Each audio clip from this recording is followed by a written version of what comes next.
মূল্যস্ফীতি নিয়ন্ত্রণ ও ডলার সংকটকে মোকাবেলা করেই বাজেট প্রণয়ন করার পরামর্শ দিয়েছেন বিশ্লেষকদের। তাদের মতে ভ্যাট ও কাস্টমস কর্মকর্তাদের হয়রানি ও দুর্নীতির কারণে ব্যবসা বাণিজ্য ক্ষতিগ্রস্ত হচ্ছে বলে অভিযোগ করেছেন ব্যবসায়ীরা।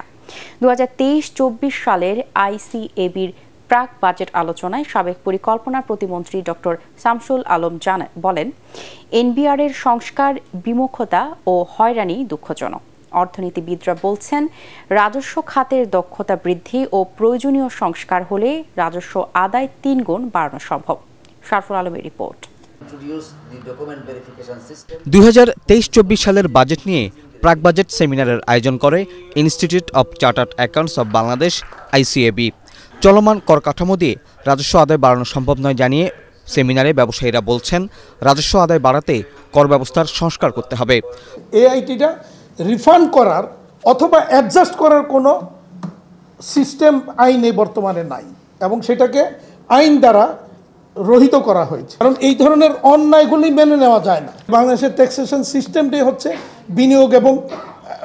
বিনিয়োগ এবং ব্যবসার পরিপন্থী। স্ট্রং ডলার মানে দুর্বল ডোমেস্টিক কারেন্সি, এবং যতদিন পর্যন্ত না গ্লোবাল ইনফ্লেশনটা কমে আসবে আমরা কিন্তু ওই গ্লোবাল ইন্টারেস্ট রেটের স্বস্তিটা আমরা পাবো। সেটা ভেবে আমাদেরকে বাজেট প্রণয়নের সেই দিকটা যেতে হবে। অর্থনীতিবিদরা বলছেন, রাজস্ব খাতের দক্ষতা বৃদ্ধি ও প্রয়োজনীয় সংস্কার করা হলে সরকারের রাজস্ব আদায় 3 গুণ বাড়ানো সম্ভব।